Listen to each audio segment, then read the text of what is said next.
Good morning, everyone. Thanks for joining today's webinar, Creating Safer Roadways with Siemens Roadside Units. My name is Connor, and I'll be your moderator.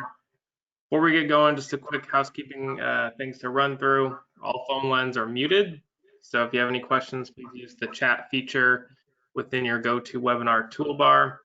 Presentation will run about 40 minutes or so, which will give us time to answer any questions you may have at the end. And by attending today's webinar, you are eligible to earn TARP points with IMSA.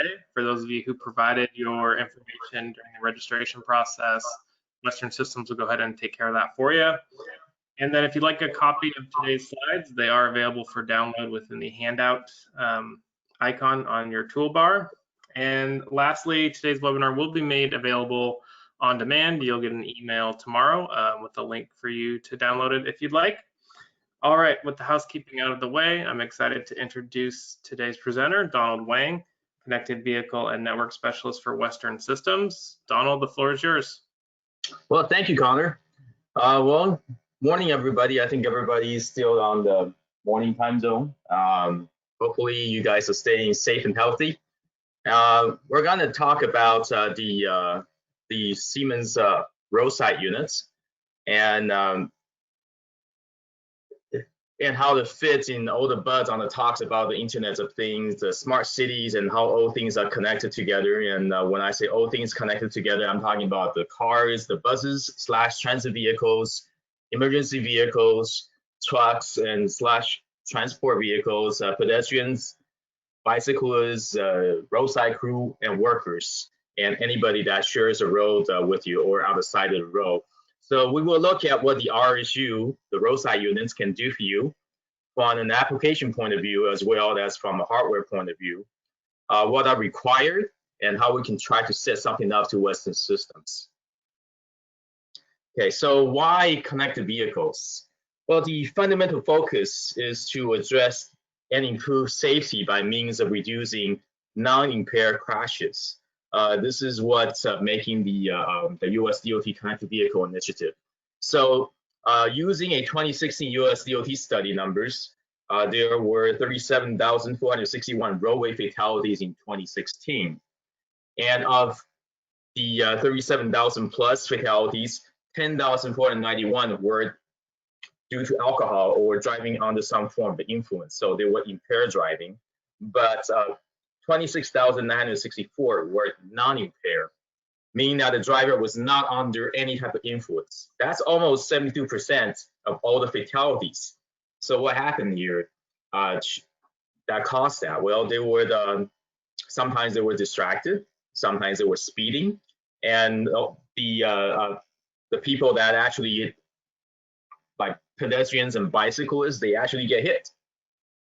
So the USDOT performed studies to various pilots in the US and has shown that using connected vehicle technology, we can reduce the non-impaired crashes by 81% by providing additional information and feedback to the driver and keep them in alerts. So if you take the 81% of 26,964, you could potentially avoid 21,846. If this were available in 2016, but I mean that we're just using those numbers for studies. So this is the USDOT Connected Vehicle Initiative, which actually that's why they're sending this out and also trying to encourage all the cities and states to try to adopt this initiative. So how could that be accomplished? Well, that brings us to look at the apps. So if you want to just kind of go with me from the left side to the right side, there are basically 4 categories of app suites. So on the very left, we have the vehicle to infrastructure safety apps, which is alerting and warning the drivers on road conditions and hazards in real time by sending the status message as much as 10 times a second between the vehicle and the infrastructure, going back and forth. Agency define rights of way for, say, for example, runway entry, pedestrian warning through the use of detectors, including video detectors and pit buttons as detectors, blind curve alerts or reduce speed zones, emergency alerts and notifications, terrestrial-based information on local situations, preemptive alerts, and tells the driver to slow down because they are going to run a red light at their current speed and location. The vehicle-to-vehicle safety apps, it alerts the vehicles, pedestrians, and bicyclists in real time at a minimum resolution of 10 times per second, so that they don't end up occupying the same geo space. It's all about collision warnings and crash avoidance between vehicles, including T-bone crash alerts, which is in the form of intersection movement assist. In some cases, this is in case someone runs the red lights, even when you have the right of way. And that this warning is for all the applicable vehicles on the path, for the person on the right of way as well as the one that is distracted and end up running the red lights, or for whatever reason running the red lights. So those also when someone slams the brakes suddenly in front of you, and when you're approaching too fast for the back of another vehicle, you get warnings. So collision warnings when you try to turn right in front of a stop bus that is about to merge back into traffic also give you a warning, so that prevents you from colliding with the bus. Collision warning for vehicles about pedestrians and bicyclists also on collision paths protects pedestrians and cyclists. And then next we have the mobility apps. This suite of apps serves specific face calls from transit vehicles, emergency vehicles, pit calls, as well as detour or guidance information. The apps are the green lights extension, priority lane use for the high occupancy vehicles, and or private transit applications such as Disney buses, for example, time to green or signal phase and timing, otherwise known as SPAT. There's a transit signal priority based on qualified conditions. Say, for example, if you're falling behind schedule, and it tells you that your range to the stop bar intersection falls within the acceptable phase banks, then you can be accepted for a call if those conditions are met. There's emergency and or police vehicle preemption, and we're going to talk about this a little bit later as well. And detour and or guidance information due to both scheduled and unscheduled incidents. And there's also the management apps, which you can have the most powerful products, but they still need to be managed properly, okay, efficiently and intelligently. This suite of apps gives you the bigger picture as well as allowing for both automatic /trigger and manual information sharing. We can now leverage the vehicle's onboard computer to give us real-time traffic information. We're going to talk about this later as well, a little bit more on that. We can use traditional Wi-Fi and or Bluetooth for travel time. We can manage RSU in clusters for the agency. For actions such as status, database reports, alarms, security certificates, updates, new app installations, as well as firmware updates. We can also update vehicles' onboard computer with approved and secure update apps and firmware over the air. And we can send out travel information information as a soft dynamic message sign. This could be done through pre-existing triggers, such as weather stations, singular events, and or operator inputted messages. Okay, so what are the building blocks on the standard? How does connected vehicles work? Well, so it's based on the standardized SAE J2735 messages, which defines the BSM, or the basic safety message. And it's intended for vehicles that sends its location, direction, and speed at 10 times per second. And there's a PSM, which is a personal safety message intended for the non-vehicles. And it also sends the location, direction, and speed. We have SPATs, which is signal phase and timing, that sends the signal state and time until the change to the next phase. And that's actually directly from the signal controller.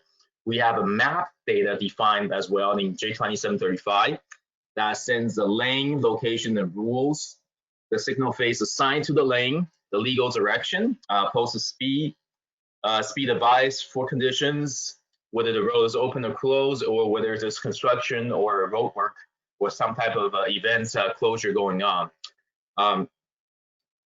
Through the broadcast of these messages, we are able to apply the information in real time to calculate, for example, crash prediction if they happen to be at the same place at the same time. Red light violation prediction as well. These calculations are done for all computerized stakeholders, such as vehicles, pedestrians, and bicyclists, as well as the RSU, and the results are presented via the apps available. So in other words, we take all this data and then we leverage them and display them within the apps that's available so that it makes sense for the traveler, so that they are properly alerted of their status of potential wrongdoing or the imminent danger. Okay, so let's look at the hardware after we look at the software. So why did I want to talk about the software first? Well, the reason why is we can have the most powerful hardware, but it has no value if the software is poorly built and if ineffective. And just kind of like to use the example of Formula One race car. Only the best driver can push the limits of its performance. And someone that's not experienced or second-rate driver runs the risk of crashing out a powerful machine. Likewise, only the best software can fully take advantage of the powerful hardware that the Siemens RSU has to offer. So Siemens RSU meets all of the USDOT specifications, plus the added feature of 2 DSRC radios. One is dedicated to vehicle-to-vehicle and vehicle-to-infrastructure safety messages. The second is available for software updates and travel information messages. We have a cellular radio and SIM card for LTE backhaul services and future 5G service. There's C-V2X cellular over LTE that is compliant for the FCC NPRM that may be activated later this year. And this has been proven and tested by Siemens and other projects as well. So C-V2X stands for cellular dash vehicle to whatever that you have available. We have a Wi-Fi hotspot for pedestrian and cyclist safety applications.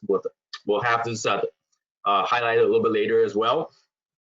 We have a Bluetooth reader to eliminate the need for separate equipment. We have a high-speed multi-core processor that eliminates the need for proprietary interface board to signal controller.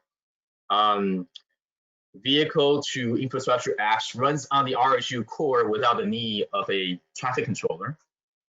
And we also can eliminate single points of failure. There's map and spat operate within a desk signal controller, and the face is defined via the USDOT tool. So we could actually have the RSU take over. Of course, there are other conditions that have to be met. We have to find a way to interface the different signals and load switches actually to have it work. But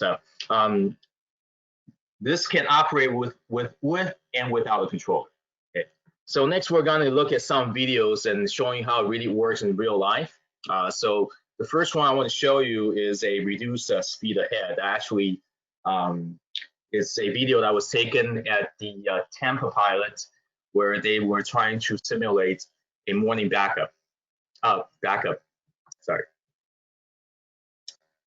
Okay, let's see.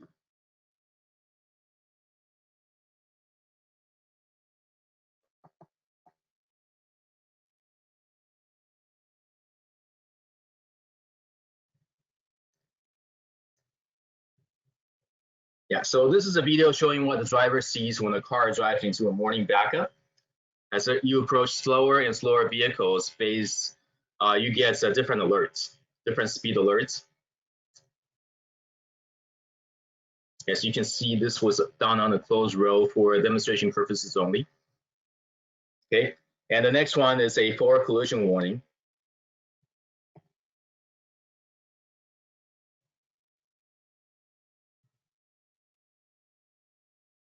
Okay. The warning only shows up if the car in front of you slows down and you are speeding up toward it, and on a potential collision based on your location and speed.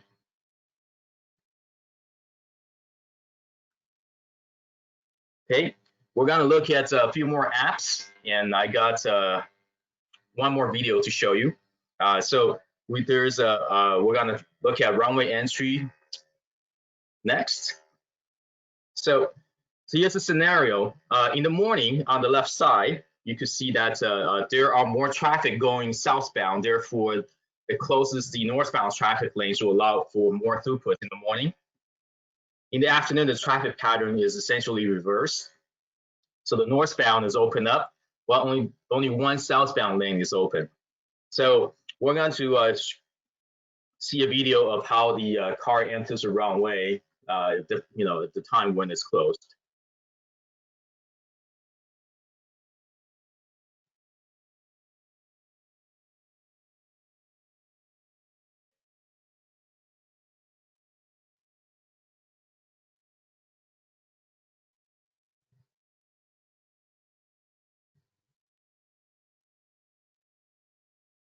You can see that, keep on displaying.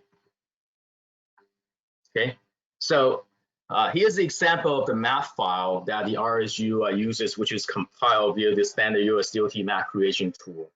So in the map file, I don't know how well you can see, and I know this belongs to a city where some of you are in attendance. So thank you for letting me borrow this picture. On the geofence lanes here, it shows legal direction per lane, legal speed limit. You can have those per lane as well, and per zone.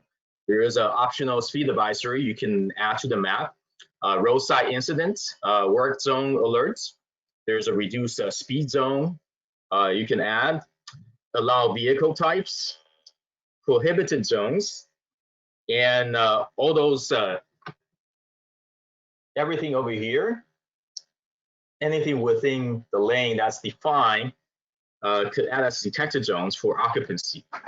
An example could be triggering dynamic max phase calls. Okay, there's optional span information to tie into phases that you can define within this tool in case the controller has issues. Okay, there's a start bar for red light violation warnings. You can define pit crosswalks for pit collision warnings. Okay, the map file includes intersection geometry with military precision defined geofence. Okay, so and what it does is that it adds more data, say for example for autonomous vehicles, in addition to their own map drawing technology. Like the Teslas, they use the video cameras to draw the maps. So this will add another database so that they could actually have a point of reference to know exactly where the lane starts and ends, where the boundaries are. Okay, and I just want to stress this again. Siemens uses standardized USDOT map tools for the map creation, as well as for modifications. So nothing proprietary here. This is all done using the standard format and the standard tools. Okay, so here's a SPAT. Hang on, let me go to SPAT here. Okay, so we see a localized zone message from satellite. And as we approach the intersection, I don't know how well you can see that, but it shows green phase with a number, how much time you have.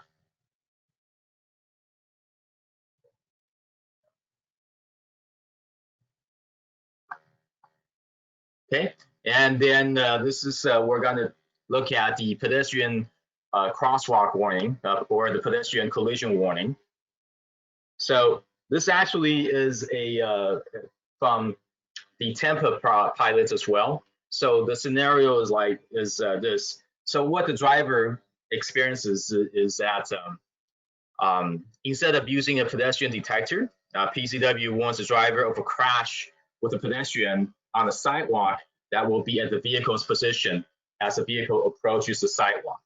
Okay, so it eliminates the false negatives. So I'll give you an example. As the pedestrian crosses, if the vehicle is about to hit it, you get a warning. But if this pedestrian move out of the way, then that warning doesn't show up. The warning only shows up when there is when it's being calculated that you're going to be hitting that person.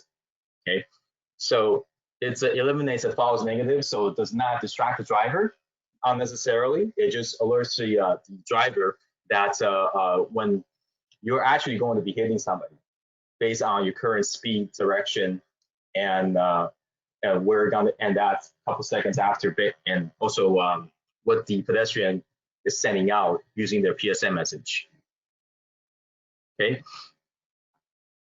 So we're going to also now take a look at the travel time app using Bluetooth and or Wi-Fi. The RSU can use the Bluetooth and Wi-Fi radios to collect traveling vehicles on the path, exactly like the Bluetooth travel time device radios from other solutions, but without adding another piece of hardware. In other words, this is already built into the Siemens RSU. Okay, the travel time app can be customized for multiple carrier solutions. The current slide shows the cyclical profile. As part of the Connect Vehicle app suite for travel time, the RSU can further collect the BSM from vehicles which advertise their real-time location and speed to either DSRC, C-V2X, and future 5G. In other words, we can use whatever the radio signals that the vehicle have that's sending out basic safety messages, and we can use those data to actually give you a real time, because it tells you how fast you're going, each vehicle. And keeping in mind that the VSM is sent at 10 times per second with the speed as part of the message. So the travel time app can be real time in this scenario. The apps within the RSU can leverage the collected data since they share the same database, so it can leverage the congestion ahead warning as well. So whatever that we collect, we can use it for other apps as well. And to alert vehicles coming up to, like, there's a buildup. So locally, it can tell you that. And the speed can also be sent to a management software, so it can display the current travel speed as a travel time map. Without actually, the traditional Bluetooth/Wi-Fi travel time map actually takes the address from one location and then takes the same, look at the address from the next location and look at the time elapsed in between to calculate the speed. So with the DSRC/cellular/5G setup with the BSMs defined by J2735, we no longer have to do that calculation, because the BSM actually has a speed that's of the vehicle that's traveling, as well as the direction it's going, the lane it's on, and so on and so forth. So we eliminate the need to actually do post calculation. The information is available in real time, and it's a resolution of 10 times per second. Okay, next we want to look at the traffic signal priority/preemption, or the TSP app. So the actions that it can perform is signal priority for buses and transit vehicles, so including early green, extended green, and that's per traffic engineer programming on the available phases for the controller. We can do signal preemption for emergency and authorized vehicles, signal priority for vehicles building up in the lane. So we can, and what that means is that if you have a lot of cars building up in queue, that can serve as a call as well. So we can actually make a call to the controller so that it can extend the green to flush out the build-up queue. Okay. So the requirements are the controller just has to be NDCIP 1211 compliant. That's all there is to it, straight and simple. And of course, there's more things that we have to define, because it has to be very strict and clear, right? We don't want this to be misused. So we have to define on the map, leverage the lane IDs, the intersection IDs, the faces, the allowed directions, the allowed outputs, the inbound and the outbound lanes has to be defined. Vehicle classes must match the predetermined criteria as defined by the SAE J2735.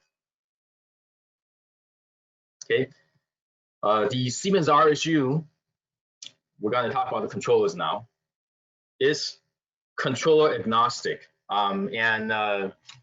Initially, Siemens and Econolite developed the TSCBM, or the Traffic Signal Controller Broadcast Message, on the contracts for USDOT. So Siemens tested the RSUs with, of course, Siemens, Econolite's McKinsey controllers that actually have the, with the software version that contains the TSCBM. And Western Systems added the list of controllers to include the Intolight and Trafficware as they, decided to go for this plug-and-play V2I hub interface. What this actually is that the controller just sends a message, and then that actually shows their current phase and timing, and the RSU takes that information without doing additional translation, just send it out in J2735 format. Okay. So what's happened here is that you'll see exactly what the controller is sending out. You see the min cycles and the max cycles. If somebody actuated another detector, and then you add a min cycle, say for example, shows up on the span information. And this is updated updated 10 times per second. Okay. One of the requirements, because this is a radio communication protocol, so there's a security requirement. So both the RSU and the OBU stands onboard units. Manufacturers must enroll in the Security Credential Management System, or the SCMS, to obtain security certification for IEEE 1609.2 standard. Certificates are used to sign authentic messages, to encrypt messages for security, and to revoke untrusted certificates. For example, OBUs and RSUs may be preloaded with several years supply of certificates. Signed messages are exchanged between vehicles and RSU within the DSRC or the seller range. The trusted messages are executed, untrusted devices are revoked. So before 2018, the RSU and OBU manufacturers are enrolled in the quality assurance SCMS used for testing. But after that time, the RSU and OBU manufacturers and new vehicles migrate to the production routes. The QA and production keys are generated using the same algorithm, but based on different route numbers. So that way, the production OBUs and RSU trust each other, but the QA ones are revoked.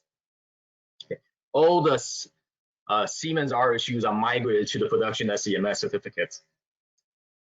So that means that uncertified RSUs and OBUs will not be trusted and will be revoked. So if you're wondering, if you have an earlier installation that does not have this certificate, basically the Siemens RSUs and the new OBUs, they won't be able to communicate with it. Okay, and then we're going to move on to the management aspects of the RSU, and this is called Concert. There's a standalone Concert module that can be purchased, or it could be hosted by Siemens. And what it does is that manages the RSUs, the area map with the RSU location and status, and it can download RSU software updates, including map files and V2I applications. Can also manage OBUs, and we can download over-the-air or OTA updates to OBUs via DSRC or the cellular from RSU's data management.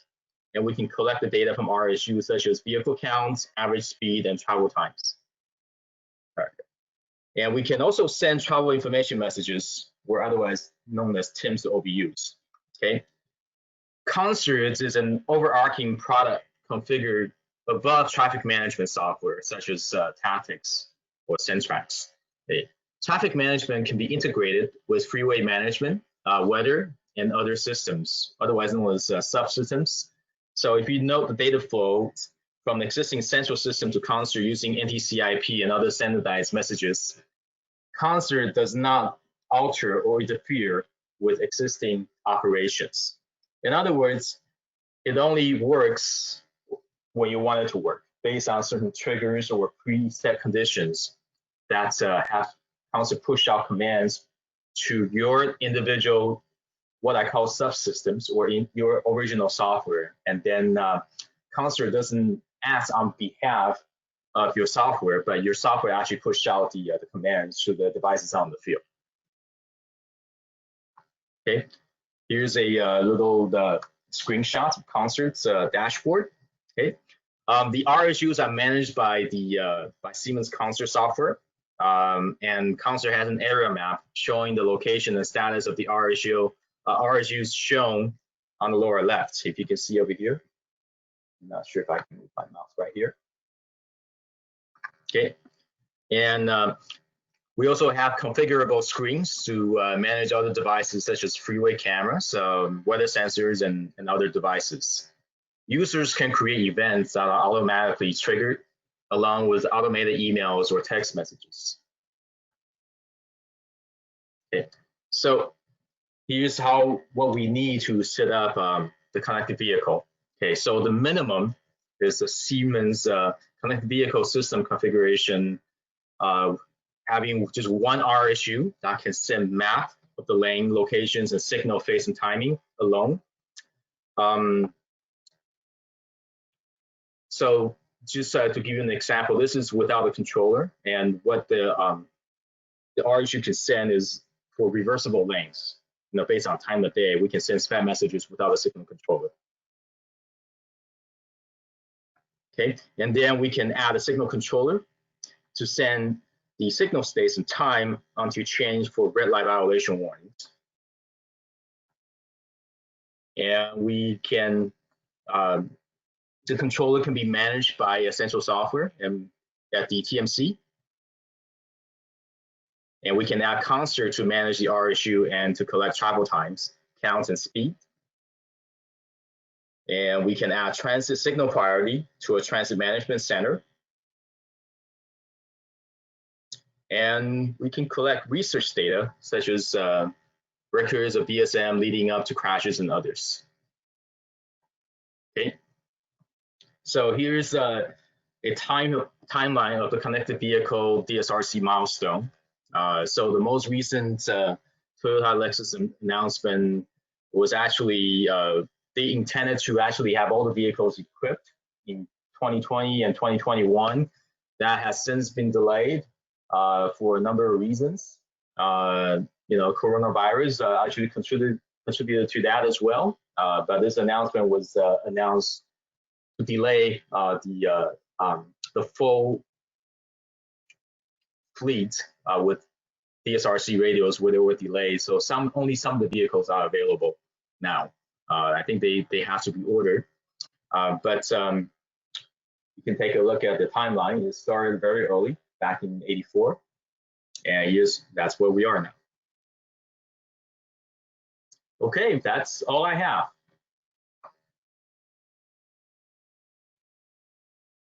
All right, thanks, Donald. We'll get going on the Q&A process. So if you have any questions, go ahead and use the chat feature within your GoToWebinar toolbar. Looks like, Donald, we had a few questions that came in while you were speaking. So we can just go ahead and jump right in. The first one is, what cars are connected vehicles ready? Can we get our city vehicles fitted? Okay, the only production car that I know of that has connected vehicle modules installed is actually the Cadillac CTS sedan. That's a pretty high-end production vehicle that has DSRC radios built in. But we do offer a retrofit kit that is made by SiriusXM. And there's also another company called the VNC that provides a dual radio for DSRC and cellular. So they could be, you know, we can actually install this on any vehicle. Great. The next one is, how can we arrange to see a demo? Well, that depends on where you're at. So if you want to get in touch with us, just you know, send us a note. I think we can have are the sales managers who set up something for you. We have installations in a number of places in the West Coast that so you don't have to travel far. I mean, unless you're really, really far away. So we could probably look at some of the live demos if you wish, or we can try to do a demo site at your city. But please talk to your sales representatives, and we can try to set that up. Next question here is, what are the new NTCIP requirements for communication between the RSU and ATC controller? So the RSU talks to the controller via the J2735 and TSCBM. That actually is already defined. So as far as I know, there is a new NTCIP version out, and I'm sorry, I don't have information for that just yet. But right now, we're just actually sending out J2735 formatted messages. So if whoever that asked that question, I think I know who asked that question. So I will give you a call. All right, Donald, looks like we got one more question that just came in. It says, can it work with controllers on a 0S9? On OS 9? Yeah, OS 9. Okay. Well, so it's the question is yes and no. So here's what happens. The RSU does not need a controller to function. And OS 9 actually does not have the capability of sending out spam messages. So the only app that probably is most evident on the controller is you can see the signal phase and timing. And if you can send a call to the controller and the controller can respond. And so both of those apps requires that the controller to be on a Linux core. So that's and that it supports the TSCBM as well as NTCIP 1211. So the quick answer is that on the OS 9, it's better that you get a 1C module or have it swapped out for a Linux based controller. But the RSU could still provide lane information, data, travel information messages, congestion ahead if you are approaching a queue of cars that's going up. The RSU again does not need a traffic controller to operate and for it to work.